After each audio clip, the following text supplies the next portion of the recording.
Welkom zum Programm Tab Zingen. Wir freuen uns, dass du von der Wahrheit dabei bist. Dass du dein Hort aufmerken wirst und einfach annehmen und aufmerken, die mit uns Gott loben und preisen und sein Wort nachher lehren. Und dass dort in unser Menschenleben, in unser Leben Veränderungen bringen wird. Das Wort Gottes. Und wir wollen einfach, dort abnehmen uns. Dankeschön, dass du dabei bist. Wir wollen einfach Tab Zingen und Arm loben.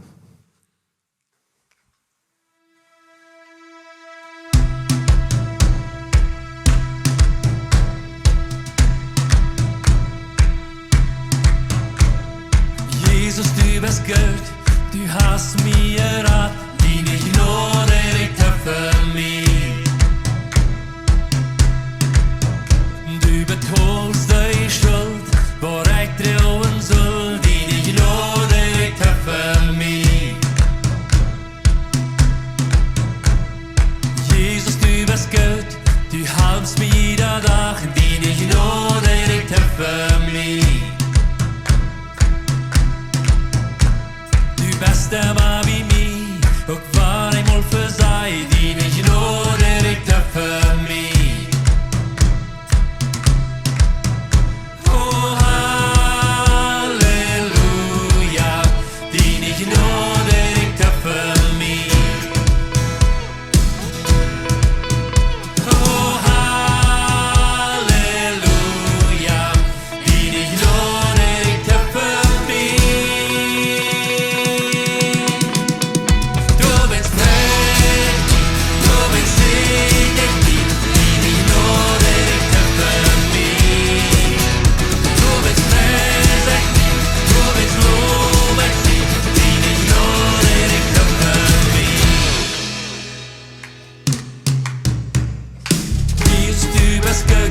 Du fällst mein Wort mit Brennen, die nicht nur direkt für mich.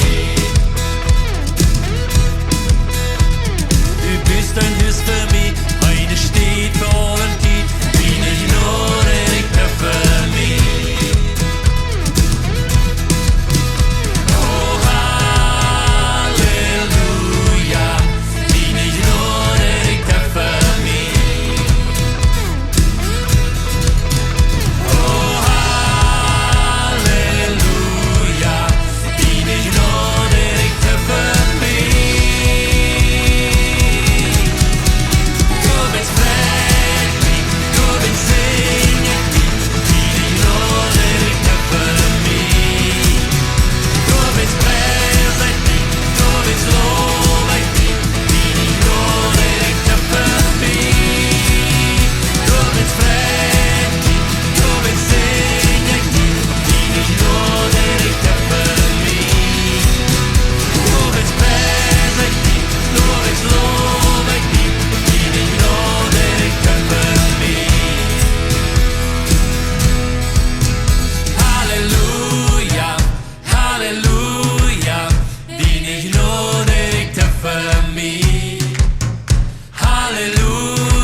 Ja, Jesus, wir freuen uns einfach daran, dass deine Gnade über uns ist. Und wenn wir die singen, die anbeten, die loben, preisen, Jesus, dann geben wir auch Stimme für die Menschen auf der Welt, die keine Stimme haben, die unterdrückt wurden, die in Verfolgung leben, die in Armut leben, die krank sind.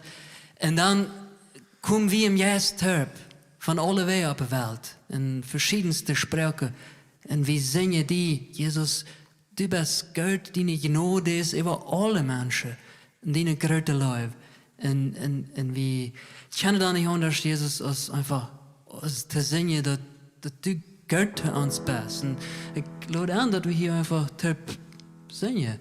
Gott, du bist gut. Gott, du bist gut. Gott, du bist gut. Du bist so gut zu uns. Gott, du bist gut. Gott, du bist gut zu allen Menschen. Gott, du bist gut. Du bist so gut zu uns. Gott, du bist gut. Gott, du bist gut. Gott, du bist gut. Du bist so gut. Sing doch einfach mit. Gott, du bist gut. Gott, du bist gut. Gott, du bist gut. Du bist so gut zu uns. Gott, du bist gut. Gott, du bist gut. Gott, du bist gut. Du bist so gut zu uns. Jesus, du bist Gott zu uns. Du hast die selbst am Kreuz heimgegeben für uns. Du hast all unsere Schuld, all unsere Zweifel und Lasten und Schande gedreht. Auch von den Menschen, die nu tis und ihre Bildschirme zetten. Und als ding Körper auf dieser Welt, komm ich schwach für die, wie wir alle Sünder sind. Und dennoch weet wie Jesus, die Kraft, die wir haben im Leben, die kommt von dir. Du bist stark in uns. Du, wo wir schwach sind, Jesus. Und das verdanken wir dir für das Kreuz auf Golgatha. Om Kreuz auf Golgatha, så vi eine Leib, die uns versöhnt mit Gott. Om Kreuz auf Golgatha, så vi eine Gnade,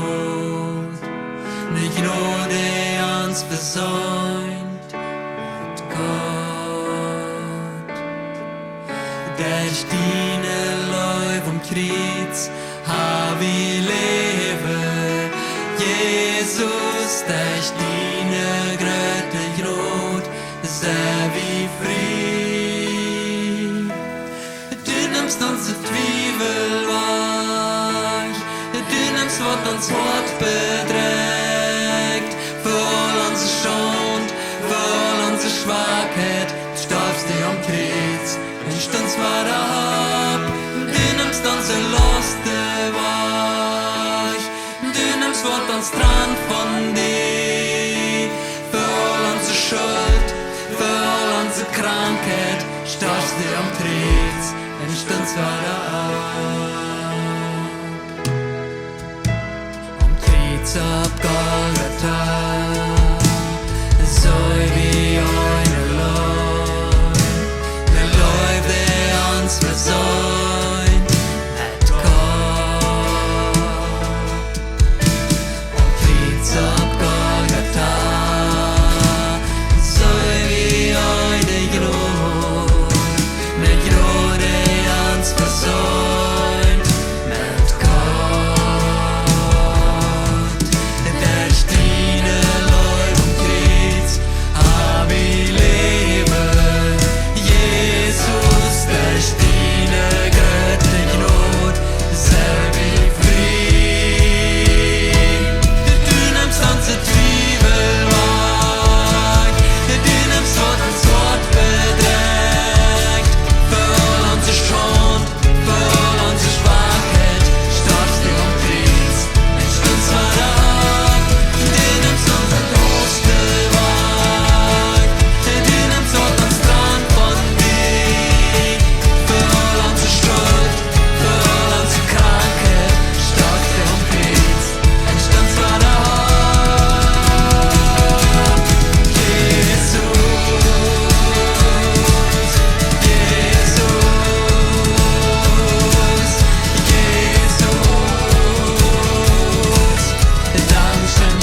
Schwachheit starbst du am Kreuz und stürzt wieder ab.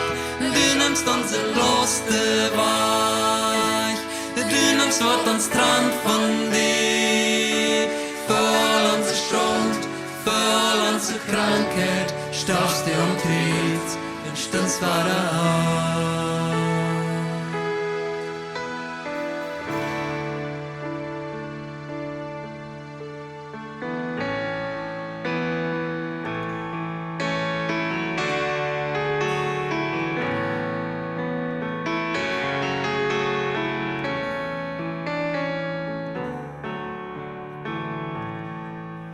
Heute min hodret, se min schutz in meine Kraft. Dit var ut og jeg drink, og har jeg min løft. Heute min hodret, se det schutz in dein mir wird.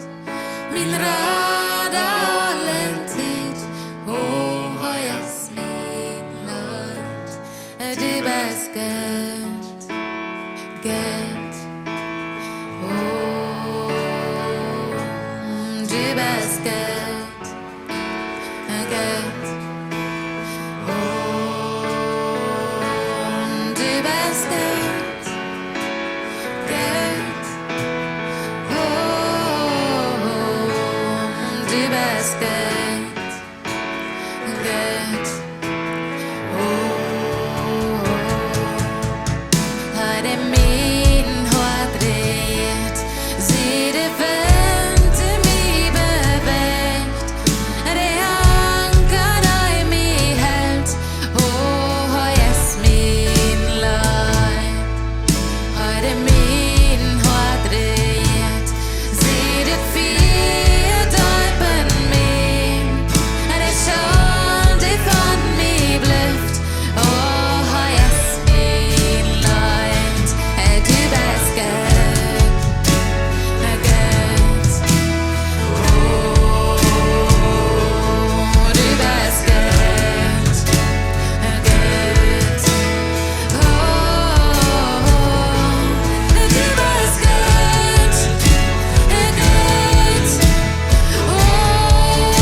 Niemals lässt du mich allein. Du lässt mich nicht allein. Niemals lässt du mich allein. Du lässt mich nicht allein. Niemals lässt du mich allein. Du lässt mich nicht allein. Niemals lässt du mich allein. Lässt du mich allein. Du lässt mich nicht allein. Niemals lässt du mich allein. Du lässt mich nicht allein. Niemals lässt du mich allein. Du lässt mich nicht allein. Niemals lässt du mich allein.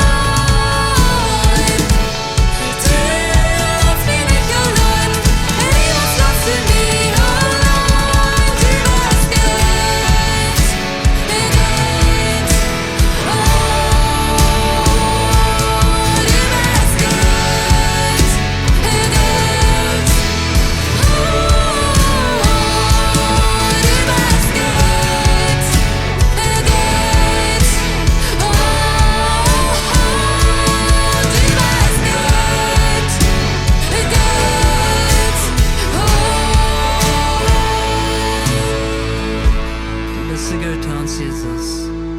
Der wollte, dass du uns niemals allein lässt. Und dort, wo wir uns befinden in unserem Leben. Wunderbar.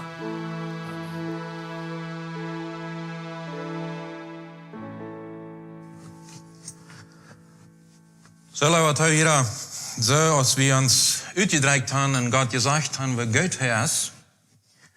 Zo is dat ook, dat we van jou ons willen met dem beschäftigen. Dat beste, wat voor ons komen kon te zieken. Dat beste wat we ons verstalen kunnen te erhoepen. Vielleicht geht sich die Idee uitzij een beetje spoosig aan. Wat betreft mij op God en op dat wat hij is. Wanneer we mal bloß een beetje ramchecken over dat wat hij geschaffen heeft, dan gaan we zien dat God zich met keine tweede zaak, met keine zaak die aan tweede hand staat, tevreden heeft. God is een God die in de ganz kleinste details nennt. Alles wat hij gemerkt heeft, dat heeft hij perfect. Dat heeft hij 100%ig gemerkt. En hij schwingt keine zaak af. Dat is waarom ik erop aangehen wil, dat beste wat man zich verstellen kan, te erhoepen. Die hoopt niet op dat beste te gaan. Vielleicht is dat een uitfordering die gar nicht ganz so einfach ist in eine düstere Welt, die nicht so eine gute Prognose uitgeeft. Die nicht so eine gute Andienung für die Zukunft uitgeeft. Doe nog wat Gutes te erhoepen. Doch, basiert op dat wat God is, wie perfect hij is en wie 100%ig hij is. Wanneer we op dat ons stetten, dan gaan we onze hoopning op wat zetten, wat goede kwaliteit heeft. Zo, vielleicht fragst du die, wat gaan we dat doen, dat we onze einen 100%, onze einen perfecten God non-komen kunnen. Dat we mensen doch zo'n onperfecte en weit af van 100% mensen zijn. Ons reikt dat lang niet taub. Wat gaan we dat doen? Dat we diesem God erreichen kunnen, dat we aan diesem God non-komen kunnen. De Bibel die leert ons dat maar eine einzige Möglichkeit heeft aan God non te komen. En dat jet niet op een andere Art en Weise te doen als op deze einzige Möglichkeit, die we in Hebräer Kapitel 11 Vers 6 finden. Du sagst dir das sehr uitdrücklich. Aber ohne Glaube ist das unmöglich, Gott zu gefallen. Einzig allein Glaube zu haben, ist das, was uns die Möglichkeit gibt, Gott zu gefallen. Gott seine Anerkennung zu kriegen. Der Glaube ist die einzige Art und Weise, die uns Gott seine Begutachtung geben wird. Dann ist die Frage, wie kommen wir zu diesem wichtigen Glauben, der so wichtig ist für uns. Wichtig in dem Sinn, was ich damit meine, ist, wenn das die einzige Art und Weise ist, weil wir an Gott non kommen können, dann ist der wohl wichtig. Weil wenn das nicht wird wichtig sein, dann können wir eine andere Alternative sehen. Bloß, das wird nicht mit Erfolg sein. Die Bibel sagt in Römer Kapitel 10, Vers 17, zij komt de Glaube durch die Predigt. En dat de Predigt komt durch das Wort von Jesus Christus. Dat is de Weg.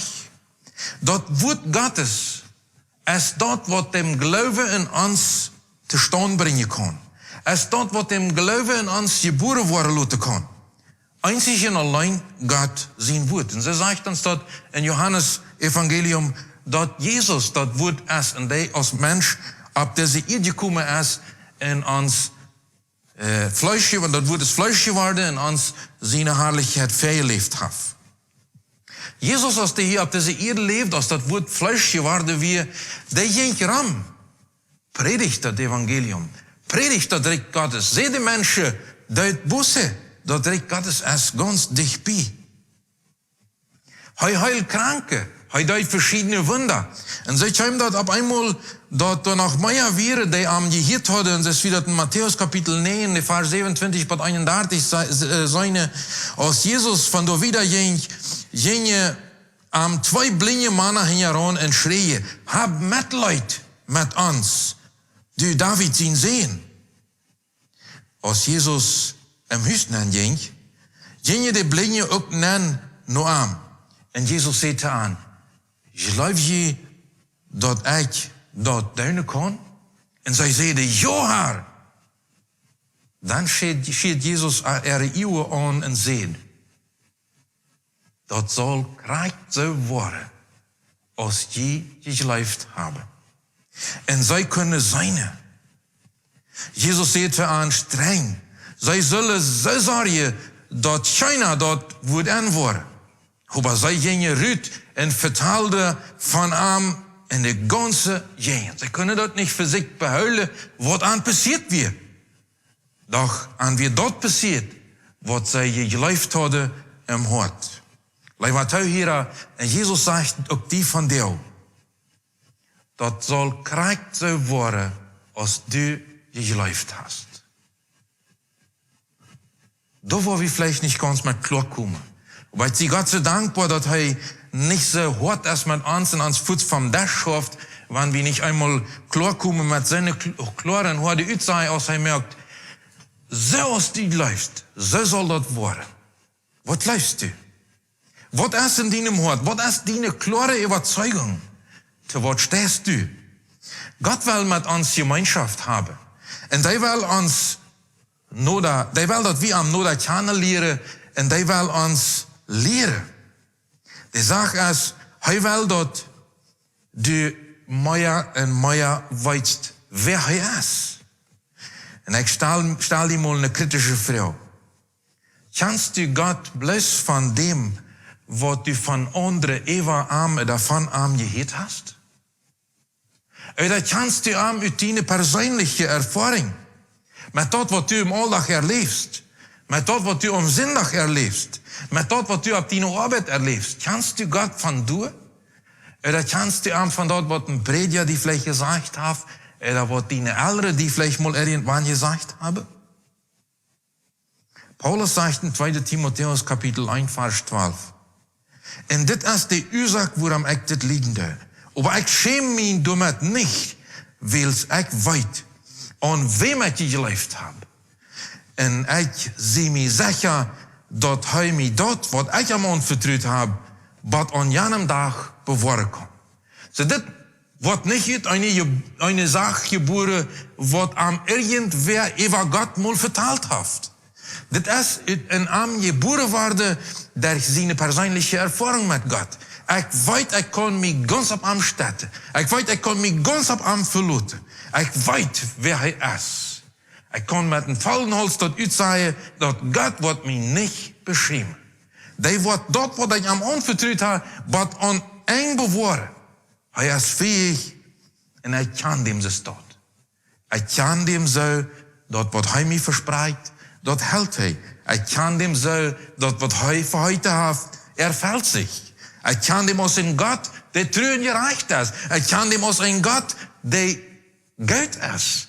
Ook wanneer Umstände manchmal das ganze Gegenteil zijn.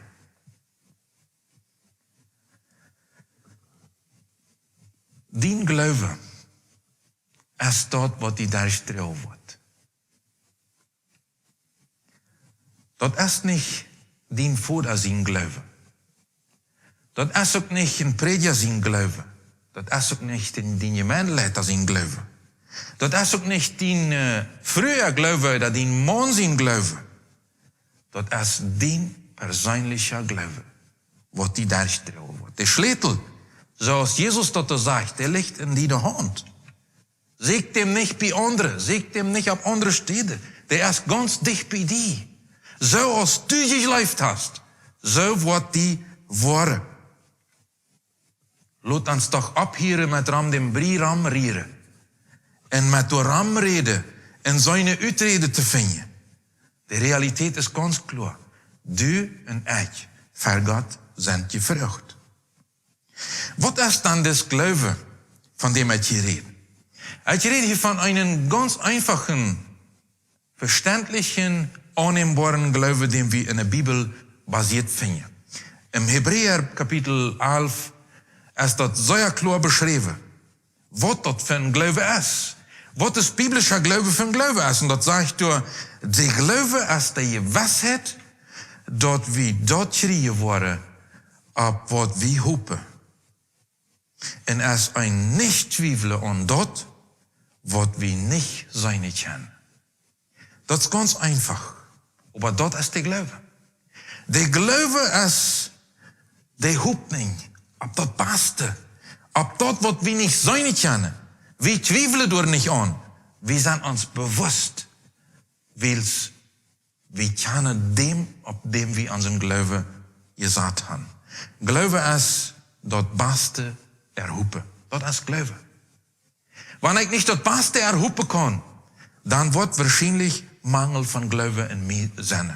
In andere Woorden können wir das vielleicht mal so sagen. Das Beste erhupen ist die Gewissheit, dass Gott die Zukunft für mich persönlich, für die ganze Welt unter seine Kontrolle hat. Und dass er das Beste für mein Leben plant, warum? Weil es er mir läuft. Weil es er mir gut ist. Weil es er für mich ein Weg geplant hat. Ich sehe für ihn zu viel wird, dass er dort missachten wird. Der Psalmist fuhrt das so im Psalm 32, 8. Ich war die Ungerechte, en die den Weg wiesen, den du gehen sollst. Ich war die Rotgeber, en die u huilen. Dat is Gott. Dat is Gott. Niemals laat ik die alleen gaan wie ze wiederholen gezongen, damit wir dat ook je leven kennen. Vielmals ist uns das nicht so bewusst. Gott ist immer bei uns. Gott lässt uns niemals allein. Der wird die niemals allein lassen. Und der Psalmist sagt, der wird die immer im Eeuw hüllen. Und er selbst, was der Janja, der die Lehre wird, den Weg zu gehen, den du gehen sollst, und er wird die ständig mit Rot und Tod besiegt stehen. Aber gehen wirst du selbst. Gehen ist deine Verantwortung. Das ist deine Abgabe. Gott wird die nicht im Stich lassen. So, nun komme ich zu dem Punkt, woran dort in diesem Glaube geht. Das Beste erhupen. Am dritten Beter zu verstehen, möchte ich die mitnehmen, einen Blick mit ab dem 1. Samuel Kapitel 17 zurecht. Das ist ein ziemlich langes Kapitel, ich werde das nicht durchlesen, nu, aber da tust du die Stellen oder ab Lüdes, was immer noch her für die allein mal einmal durchlesen, was dort passiert. Das handelt sich da um dem Krieg gegen das Volk von den Philister, wo Goliath die Hauptfigur wir in das ganze Szenario aufspielen, da in die Gottesvolk Rütvater da, also David und nachher sagt, dem lebenden Gott von Israel Rütvater. Ich wollte das Kapitel hier, das soll gesagt, ein paar Punkte rütnehmen, um dort einmal ein bisschen Dollar für die EU zu hören, diesen Glaube, von dem ich hier rede, das Beste dort zu erhupen. Wenn du das Beste von Gott erhupen lässt, damit irrst du an. Das begrenzt sich auf David seine Erfahrung durch. Wenn du deine Hoffnung ganz auf Gott setzt, dann gibst du Gott ihr. Wenn du ihm ganz vertrauen wirst, dass er die helfen wird, das ist das Beste, was du tun kannst. Weil wir uns einmal den Vers lesen in 1. Samuel Kapitel 17, 46 und 47, wo das sagt. Sagt David ganz vollholzig. Von der noch. Er steht für Goliath. Stell die dort vor. Das ist ein kleiner Bengel, der vom Fleckkamp, wo der Schub geheut hat, aber dann, nu steht er da plötzlich für einen 3 Meter hohen Typ, der am versprochen hat, dass er am Deutschland wird. Vor dem steht David hier plötzlich und sagt, von der wird der Herr mir die in meine Macht geben. Und ich werde die durchschlagen. Und die den Kopf aufschneiden. Ich werde de Dödes von den Philister erher nur de Vegel en de wilde Tiere geben. Und alle Menschen worden das weite, wat? Dat David dem Goliath angebracht hat. Nee. Alle Menschen worden dat weite, dat er een Gott in Israel is. Dat is waarom David dat ging. Die zullen dat alle zijn, de ganze Welt soll dat zijn, dat jeft een Gott. Dat jeft een Gott, für dem sich dat leunt, het gezegd te wijzen. Dat jeft een Gott, für dem sich dat leunt, im Finan te gaan. Dat jeft een Gott, für dem sich dat leunt, in een groep van Leifsten aangesmeten te worden. Dat jeft een Gott, die gut is. Dat jeft een Gott, die treu is. Dat jeft een Gott, die niemals allein laat. En wie da sagt hij door, in al die wat van jou hier zijn, worden weten dat de Heer niet met schwert en spies ons raden wordt. Dat brukt geen krijgsgeweer om ons raden. De Kampf, sagt David, der gehört nicht mir. Der Kampf, der gehört nicht dem König Saul. Der Kampf, der gehört nicht dem Goliath. Der Kampf, sagt er, dem gehört Gott. Gott ist der kämpfen wird. Und diese Uitsage von David, der kommt von ihm aus dem Hort. Der leidt keine Rühm, Eva, dat Zweifel irgendwo verkommen können. Der leidt keine Rühm, Eva, dat der Feind am Stämme anflüstern können, wat am im Schwanke bringen können. Hij wird ganz entschlossen. Gott gehört des Kampf. Dem kann keiner gewinnen. Ich kann mir so vorstellen, Gott wird sich in diesem Moment richtig gut gefällt haben, über diesen kleinen Schubhut. Der wird sich gut gefällt haben, über David, das Titel, der hat irgendwann mal eine Lektion verstanden im Leben. Der hupt auf mich, der steht für mich, der läuft, dass ich der Arm stoßen war. Der geht mutig verweich. David erhobt sich das Beste. David erhob sich dem Sieg über das philisterische Volk. David erhob sich dem Sieg über diesen großen Philister, über dem Goliath. David hat die Hoffnung ab dort, dass das Krieg gewonnen worden wird. Nicht, weil es heute dem gewonnen wird, weil es Gott dem gewonnen wird. Und er wird dem Menschheit dort wiesen, dort braucht nicht ein Schwert, dort braucht nicht ein Spieß, dem diesen Krieg gewonnen. Wo Gott dem Krieg führt, braucht dort Manna en Frühes, die sagen, ich go im Namen Gottes. Er ging davon aus, dass Gott nicht halbe Sache gleicht. Gott, so als ich das an der Anfang sage, ist ein ganz perfekter Gott. Gott ist ein 100%iger Gott. Und der wird diesem Kampf hier nicht halbfertig im Tod liegen lassen. Der wird dem durchführen, der wird dem aufschließen, weil dort Gott verherrlicht worden wird. Dort geehrt worden wird. Und dort die Menschheit erkennen wird, dass da ein Gott in Israel ist. Er wisst, wer Gott wird. Dort, woran er sich so rührt, können sagen, ich gehe im Vertrauen ab dort, was ich mit ihm erlebt habe. Ich kann ihn. Ich weiß, wer er ist. Als zweites, lieber Zuhörer, wenn du das Beste von Gott erhoben hast, dann verstärkt er deine Fähigkeit. So David wie ein Mensch, der hat riesenhafte Fähigkeit. Wie seine, dass er in seiner Abgabe als hart Fähigkeiten hat, wo er mit Tieren kämpfen kann, die er anbringen können, die er dem Weg schaffen kann.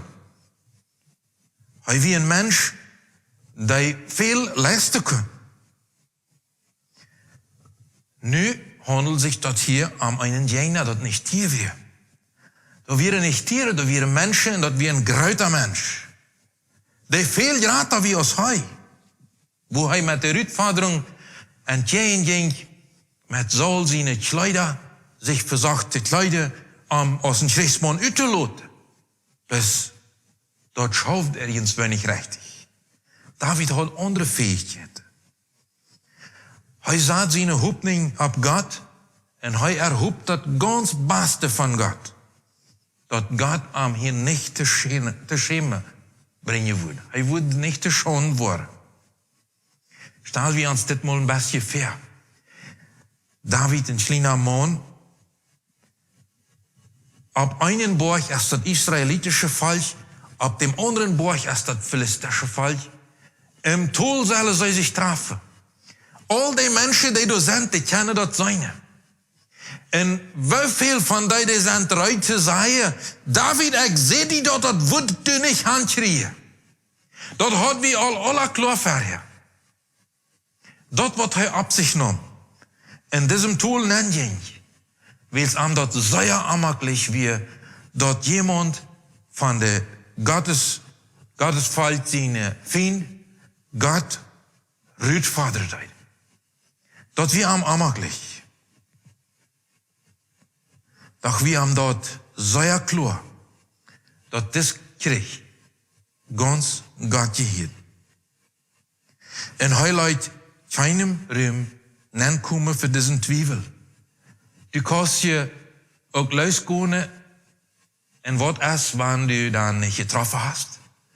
Wat erst, wann du dann busy geschielt hast. Wat erst, wann dein Ziel dann nicht gestemmt hast. Dann ist es zu lot. Das hier möchte Pfeile, was David wahrscheinlich ab sich genommen hat, doch er ging im Namen von seinen Gott im Toll nehmen. Jeden Gott kann keiner gewinnen. Er hat das klar, dass er sein Vertrauen nicht in sich selbst und nicht auf sich selbst sagte dort. Er sagt sein Vertrauen nicht auf seine Fähigkeiten. Er sagt sein Vertrauen nicht auf seine Steine und auf sein Slingshot. Er sagt sein Vertrauen nicht auf dem, der dem Bär oder der dem Lev durchgemerkt hat, wann der Arm in Schubfurt nimmt. Nee, er sagt sein Vertrauen auf Gott. Dort wir für am klar. Er ging im Namen Gottes in diesem Krieg nennen. Und dort wir wird am den Sieg sicher in der Hand geef. Wenn du das Beste von Gott erhupen hast, du mit ihr stehen. Wenn du das Beste von Gott erhupen hast, dann verstört er deine Fähigkeiten. Und wenn du das Beste aus der von Gott erhupen hast, ermutigst du andere Menschen. Glaube bringt Mut für andere, wann wir dort stehen. Wie sollen das so klar in 1. Samuel Kapitel 17 im Vers 52. Und die Männer von Israel und Juda schrien ab und rannten. Was? Fort? Nee. Die Philister hingen an. Die hadden feegevoerd. Die waren voll Mut. Wow, is wat passiert. Ons jener hat verspielt. Die raadste je voor, die ons bedrohen, die is liks ten bodem. Zo weit als bad gaat en bad om poort van Ekron. Vleeuwen die Philister hier aan, zo als die kunnen. Die waren vol Mut. Dat is wat. Dat is dat David deze courage had en zijn geloof bekennen had. Ik geloof aan God. En ik geloof dat hij te mij staat. En ik geloof dat de schrik aangeheerd. En ik geloof dat hij de gewenner is. En hij wordt zich met deze Philister weiter. Diesen Glaube bekend hij in de Öffentlichkeit. Zo dat ganze Volk Israël dat wordt aangenomen, dat wordt ermutigt, dat wordt ongespaard en ihre Feinde worden volhalsig verfolgt. Zij hadden den Kampf gewonnen. Wie lang hielden zij zich dat dag voor dag aan, dat des Philister Gott nachgedacht. Plötzlich auf einmal, als David das gehört hat, kam er und stund zu seiner Überzeugung. Mein Gott, als Gott über Israel. Und die Menschen waren dort seine. Dat ein Gott ist, der herrscht het. Dat ist der Schüt möglich, dass du verschiedene Schwierigkeiten in deinem Leben hast. Das kann ich nicht weiter. Ich weiß dort nicht, ob du schwere oder bittere Tide durchgehst. Aber ich weiß dort, dass wenn du dieselben Dinge tust, die David tat, dann kannst du auch gewinnen. Dann kannst du deine Schwierigkeiten bewältigen als ein siegreicher Mann, als eine siegreiche Frau. Und ich möchte von der mit dir einmal 4 Sachen erwähnen, die David praktiziert hat. Was braucht am dort ein Mensch zu sein, der so voll auf Gott vertrauen kann? Du kannst Riesen in deinem Weg schaffen, die du am Stich sind, aber bloß mit einer Sache. Und das ist Glaube. Glaube an Gott zu haben. Wenn du diese Dinge anwendest, die David anwendet hat, dann wirst du das Beste von Gott erhupen. Dann wirst du niemals das Zweite von Gott erhupen. Das ist Gott nicht Geld. Du bist geschaffen nicht zum an zweiter Platz stehen. Du bist geschaffen zum an erster Stelle stehen. Das hat Gott uns als kleine Kinder gemerkt. Gott will nicht, dass wir uns mit Nummer 2 Sachen ramhängen. Gott will nicht, dass wir uns mit halbe Siegs ramhängen. Second hand is nummer 2, denk. Second hand ist Nummer 2. Ja. Gott will, dass wir dort sehen, was am ersten Platz steht. Das Beste. Die beste Qualität. Und ich rede nu nicht von Qualitätssachen, was ab ihr vergonnen wurde. Ich rede von Qualität, was für die Ewigkeit in Sinn hat. Was ewig bestehen bleiben wird. Und dann wirst du in seinem Namen kennen, ein Gewinner sein, der ganz bald ein, so als Paulus noch sagen kann, ich habe den Glauben behalten. Ich kann durchgehen, ich sie angekommen. Warum? Weil ich an Gott geläuft habe. Weil ich dort gestanden habe. Und weil ich dort praktiziert habe, was David praktizieren können, am meinen Kampf zu merken. Als erstes einmal sieg Samariens die Gemeinschaft mit Gott. Das ist ein sehr wichtiger Punkt, wo sehr viele Christen hinterstellig sind. Vielleicht du, vielleicht ich. Weißt du, wie man dort? Gott te sieht je in een mooie Stunde. Mijn dag, die fängt an. Und wo ist Gott für mich? Ist der für mich wichtig in diesem Tag, dass der mit mir geht? David sagt im Psalm 5, Vers 4, zu Marius, hier steht meine Stern. Woran? Weil ich rede. Ich rede zu dir. Zu Marius, hier steht meine Stem. Door wen lei ik die meine Sache ver. En reken met een antwoord wanneer de zon opgeht. We verken go wie een leie God Sache ver. Bade ver. Wir haben Liste, wat wir dem auf den Dash leien. En hebben auf. En wachten überhaupt nicht nur, dass Gott noch eine Antwort geben wird. Habe wie dem gesagt. Der wird wieder all weit. David sagt, ich werde maar nur wachten, dass du mir antworten wirst. Ich werde met rekenen, dass du meine Bad anhorchen wirst und dass du wirst Stellung nehmen dazu. Man hat immer weiter mal darüber Diskussionen, wenn man diese Gemeinschaft mit Gott wirklich sicher soll. Kann das zu Marius, ist das wirklich so gemeint zu Marius? Kann das auch eher Mittag sein? Oder ist das zu Uwes?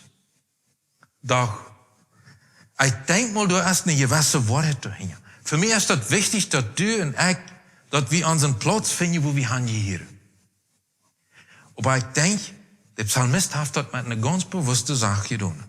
Der fängt nicht zu Uwens an, sein Tag zu leben. Der fängt in Samariens an. Die Entscheidungen, die er zu treffen hat, dort, was er zu tun hat, die wird, was er zu sagen hat, die moet Gott einmal kunt gedaan worden. Oh ja, die Sache gedaan worden. Oh ja, die wird gesagt worden. Damit wir mit Gott darüber reden können, was wir doen willen. En wat hij wil, dat wir doen zullen. Ich denke, du hast eine Wahrheit in. David ging davon uit. Fängst du Frieden über dort, so als du dort ist? Womit wir uns beschäftigen, voor Samarius. Dat is normalerweise dat wat ons den Dag bestemmen heeft. Wanneer we voor Samariens zo aanvangen, dan is dat meest immer den Dag dat leicht alles zuur, niet? Ik geloof dat is normaal. Bloos, we kunnen ook een Entscheidung treffen, waar wel we onze dag aanvangen. En David loot ons aan, komt, wel we onze zaak zu Mariens tidig klaar. Voor God leien. God weet wat hij daarmee doen zal. God weet waar hij ons helpen kan. Beter als wie selbst. Ewa dag, während ik aan de arbeid zie, während ik wat te doen heb, op dat wachten, dat God mij antwoorden wordt. Ik heb niet bloos in een Luft geredet. Ik had einen Gott geredet. En die wordt mij antwoorden. Als tweede, wanneer du was gewinnen en dat praktiseren was wat David zei, dan denk je wat God zijn verhoudingen nu während dem Dag. Wie denk je den ganzen Dag über irgendwas nu? Onze gedankenwelt is bremsbaar im Drehen. Dag voor dag vliegen de gedanken duizenden durch unserem Kopf. En David zegt in Psalm 119, 94, die Gottlose liggen op de luren mee om te brengen. Damit beschaf je die zich. Wat gaan we dem uitmerken? Wat gaan we dem te volbrengen? Die denken de dag even door even nu. Maar ik hul me aan die gebuitenseite. Die anderen kunnen denken wat hij wil, maar ik hul me aan die gebuiten. Ik heb gezoinen, waar alles een heeft, maar die gebuiten. Riek je, over alles weg. Wanneer de bijzet te eng is, wanneer de terug te eng is, wanneer dat leven te eng is, die gebuiten, riek je wieder. Die gaan wieder, die hebben geen eng. David zit ook dat negatieve. Dat is niet gemeint dat hij dat niet te zijn krijgt. Hij zit de realiteit. Ik heb gezien dat alles een eng heeft. Hij zit dat. Wat ram am ram is. Dat veel slechter toe is. Hij zit dat met een ober. Ober, zegt hij. Ik zei dat slechte. Ik zei dat hij bij zijn mens plannen deed waar hij mij aanbrengen kon. Ik zei dat ongerechtigheid te passeren. Ober, zegt hij. Ik wil mij niet van dat bestemmen laten. Ik wil mij van God zijn rood bestemmen laten. Ik wil mij van God zijn weer bestemmen laten. Ik wil mij van God zijn verhoudingen bestemmen laten. Ik zeg die van ganzen harte, laat mij niet van die gebuiten aferen. Ik hul die woord im hart, dat ik niet tegen die zin word. So dit is wat ons afhuilen kan van God weg te gaan. Dit is wat ons afhuilen kan, ons tegen God te verschuldigen. Wanneer we ons hart met goede gedanken vallen. Wanneer we ons hart met God zijn woorden vallen. Wanneer we ons beschaffen met dem wat God ons zegt. Man zegt dat in de Bibel etwa 7000 verhoudingen zijn. Dat meint zoveel dat er manch een afschnitt is die ons dag voor dag beschaffen kunnen. Die onze gedankenwelt vol im Drehen huilen kunnen, wanneer we onze gedanken met God zijn verhoudingen bezaten. We kunnen veel daarbinnen vinden. Ik mag met dit op een blik op het Nieuwe Testament richten. In Philipperbrief Kapitel 4, Vers 8 sagt dort, dan zu Gott als Brüder, wat Wahrheit ist, wat zum Achten ist, wat gerecht ist, wat rein ist, wat lieftulich ist, wat einen guten Raub hat, wat gute Eigenschaften hat, wat te loven ist, damit geeft jünd auf. Damit beschäftigt jene Gedankenwelt. Damit fällt jün Kopf. Damit fällt jün Hort. Das Vers fordert uns rüt. Nur dort te zeker wat ons opbuurdet. Wat ons stoot merken det. Wat ons goede zoet. Wat ons goede kwaliteit. Wat ons eerstklassig in ons leven en leidet. En dat is niet gemeint dat blijft voor zich beim voorbijgaan. Schwin, nog je doen wat. Dat brukt tijd. Dat brukt kwaliteit. Dat brukt dat we ons de tijd aanriemen. Wils God wel geen halve tijd van ons. Hij had zoveel hier. Hij had nog schwinschwind met mijn morgen aandacht. Gott will das nicht. Schwin? Nee. Gott will Ruhe haben mit uns. Der will Zeit haben für uns. Der will, dass wir Zeit haben für ihn. Der will keine halbe Morgenaandacht. Der will Gemeinschaft mit uns, wo wir uns hart uitschädigen können.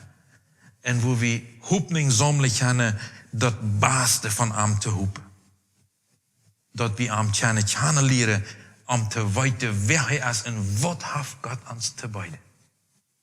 Is ons dat bewust, hoe groot God zijn behelter is, met dat wat hij de bijna heeft, wat hij ons te bieden heeft? Ik geloof vielkomals niet. Vielkomals is ons dat niet bewust. God wil goede tijd met ons verbringen. Hebräer Kapitel 10, Vers 23 zegt, weil wir daran festhalten, die Hoffnung zu bekennen. Dat is wat David deed. David had zijn Hoffnung op God en hij deed bekennen. De Philister zagen dat wat hij im hart had. De Israëlieten zagen dat wat in zijn hart was. Hij moest zijn Hoffnung öffentlich bekennen. En dat ohne Twijfel. Ik weet dat God dat falsch wezen wordt, dat hij niet met spijs en massa dat dem Kirch gewinnen deed. Hij had dat klaar. Dus geen twijfel verre was kunnen. Wils die dat verspreken gegeven heeft, is trouw. Is trouw. Dit is nogmaals een uitvordering, God nodig in persoonlijke kennen te leren. Dat reikt niet toe, wanneer mijn Nuba dat weet dat God trouw is. Dat reikt niet toe, wanneer David dat weet dat God trouw is. Dat reikt niet toe, wanneer Dennis dat weet dat God trouw is. Dat helpt mij niet. Dat moet ik zelfs kennen leren. Ik moet dat weten uit mijn ervaring, dat God trouw is. Dat is wat mij helpt. Dat is wat mij in de Griechenland brengt. Dat is wat mij de Hoffnung geeft, dat er een gewens hinter dem Kampf steht. Wanneer ik God persoonlijk kennenleer, dan kom ik zelfs tot de overtuiging, dat God trouw is.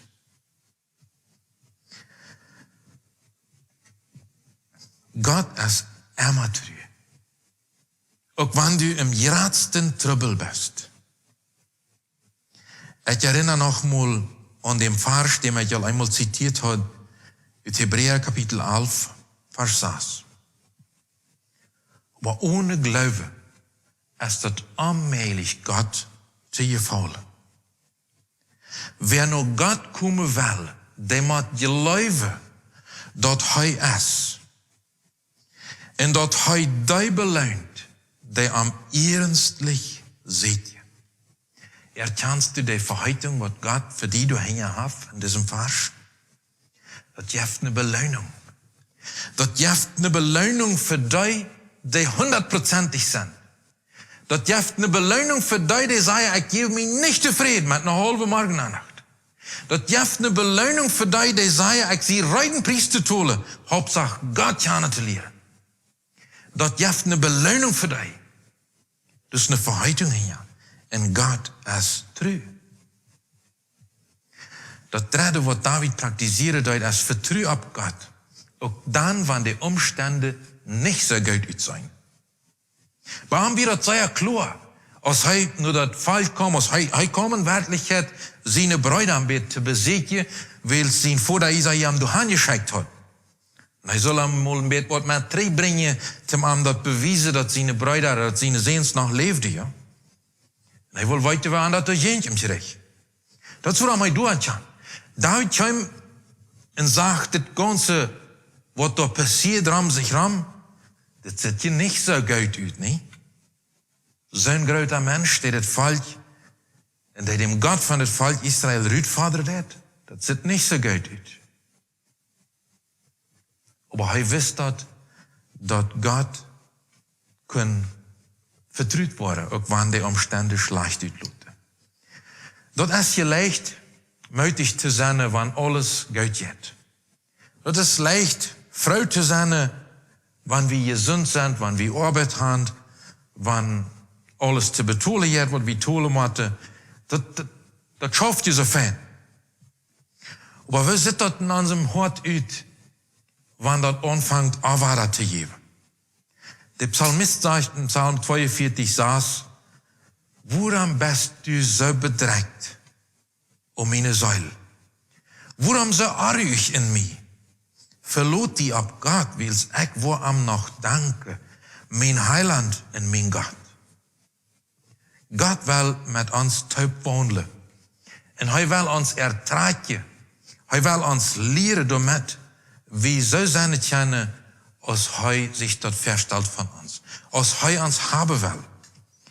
Hij wil ons vormen door met wie am ähnlicher worden kennen. En hij wil ons vormen door met wie ons zijn heiligheid ondeel hebben kennen. De Bibel zegt ons dat ohne heiligheid wordt keiner God zijn kennen. En hij wil ons zijn heiligheid wijzen. Zo doet hij met wie ons heilige laten. En door terwijl hij met ons te komen. Denn er zijn je zo verschiedene zaken in ons leven die niet zo goed te God passen.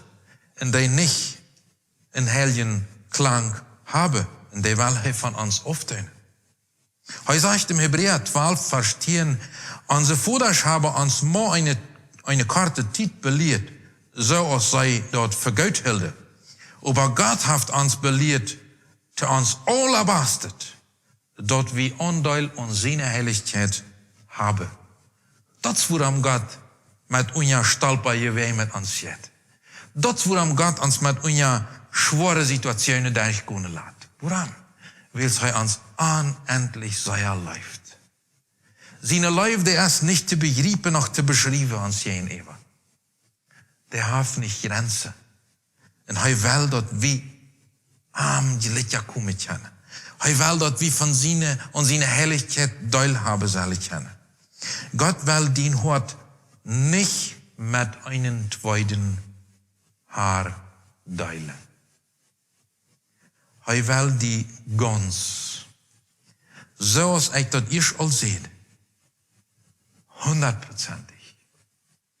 Alles wat God deed is 100% gedaan. Hij heeft die 100% gemerkt. En hij wil die leven ganz hebben. Hij wil die leven 100% hebben. Laat wat hier.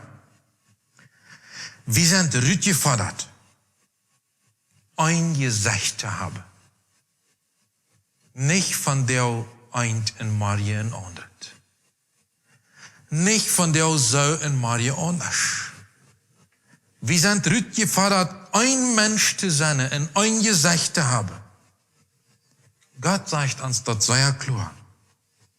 Wanneer we Arm im Hort haben, dann können wir nicht noch ein Haar im Hort haben. Wir können nicht Sinn in unserem Leben Hüse lassen und gleichzeitig Gott in unserem Leben haben. Das schafft nicht. Gott kann nicht Licht mit Distanz in einen Platz haben. Wann Licht binnen ist, jetzt Distanz weich. Der kann nicht bleiben. So, wenn ich mir das letzte will, sinnhaftig zu leben, das kann im Geheimen sein, wo ich nicht zu sein sie von anderen Menschen. Ich kann so viel tun, was kein Mensch sieht, aber das Distanz in mein Hort, dann ist Gott nicht durch. Weil wir uns nicht enttäuschen. Gott ist ein Gott, der im Licht ist, der selbst Licht ist und der kann uns Hort nicht teilen mit einem Haar, der anders ist als er. Maar hij uit de andere. De psalmist zegt in Psalm 91, 14, wils hij mij goed is, zegt de Heer, wo ik am uithelpen. Wils hij mij noemen kent, wo ik am bewahre. Ist doch nicht herrlich, was hier sagt? Leider teuer, wenn Gott in den Hort nennt schickt. Ist das dort, was er sein kann? Ist dort, was er in den Hort sein kann? Leib über alles verarmen. Er staat over alles wat in dien hart te vinden is. En daar wat zit God wanneer hij in dien hart neemt. Er staat alle hond banden wat am niet vrede melkt het. Kan hij door een klampe mest vinden wat dan niet neemt wanneer hij in dien hart huizen wil. Is dien hart vol zucht. Is dien hart vol slechte gedanken. Is dien hart vol ontevredenheid. Is dien hart vol haat, vol neid. Is dien hart vol luifluizigheid, vol bitterheid, vol geral. Wat is in dien hart? Daar kan God zeggen, du, ik ving in dien hart leven. Kan hij te die zeggen, ik word die uithelpen. Willst du mich goed best? Ik word die te die stonen. Willst du mich luist? En dan moet hij zeggen, go van mij weg. Willst die als te veel aanrennen? Wat zit God, wanneer hij in dien hoort, nennt je dat? Je moet dat weten, dat wanneer zin in dienem leven huizen dat, wat maar dat zijn mocht, dan is God niet door. Dan is God niet door. God is heilig. En hij wil dat wij van hem heilig zijn. Onze gedanken, onze weten, onze wensen, ons ganze leven, dat het aan waarde spelen dat. Vertrouw op God, wanneer de omstandigheden slecht zijn, huil die hart rein, wanneer ook veel gerieze dram die ram is. Dat is wat David deed. En als vierde, red met mensen die Jezus in ihrem leven hebben. David werd dat bewust, dat hij ook de gemeenschap van gezonde mensen gebruikt. Hij zegt in Psalm 119, 23, en ik zie een vriend aan alle die versten. Aan alle die verschriften huilen. Dat zijn mijn vrienden. Die gleiche voeren. Die gleichheid. Dat zijn mijn vrienden. Met die beschäftig ik me. Die erburen me. Voor die zie ik erbuurend. Wanneer du God leefst, dan brukst die gemeenschap, zoals met God ook met anderen die God leven. Dan brukst die gemeenschap met mensen die op diezelfde stuip stonden, maar die God in ihrem hart hebben. Met wem du vrede, met wem du leid, duidelijk kannst. Zoals Hebreeën 10, 24 en 25 ons zegt, weil wir taub huilen. Weil wir taub huilen en ons ongeren onder onsparen. De gemeenschap die broek wie een goede woordje lief te bewijzen. En van de verzamelingen wegblijven, zoals eentje dat duinen, dat wil we niet. We broeken die. Maar veel liever ons ondereinander muit te spreken. En dat is wichtig, wils de laatste dag nodig komt. Zoals je zijn hebben. De laatste dag komt zeer boezig nodig. Dat we meest niet uitkomen die jou dat versen te talen. En dat is waarom we dat broeken. Dat is waarom we ons jeenzidig broeken. Dat we ons ermutig gaan om dron te blijven. En om heilig te worden zoals God dat van ons hebben wil. Wanneer we deze dingen praktiseren, dan gaan we zoals David siegreich zijn. Den Kampf gewinnen. Riesen, die in unserem Weichstuhl aufschaffen. Als Frau, die, bist du bereit dafür? Lass uns beten. Vor dem Himmel, du bist derselbe Gott, der damals mit David wieder. Du bist derselbe Gott, der damals dem Kampf gegen die Philister gewonnen, zu dem David sich bekannt. Der bist du auch von dir. Herr, du bist so gut. Und du kannst in onze hart een handje. En ik bid je dat u in onze hart een handje moest. Dat u in mijn hart een handje moest. Dat u in ons, die we hier te gaan zijn, een handje moest. Dat u in de harten van de touw hier een handje moest.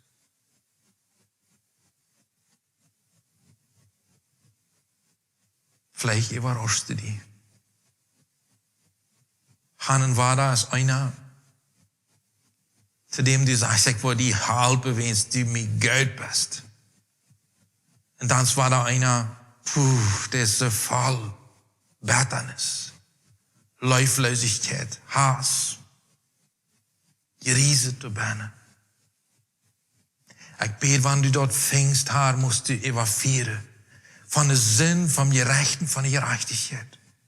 Durch dienen, Treu und Heiligen Geist. En dat u moest de boete vieren, te amtje vieren.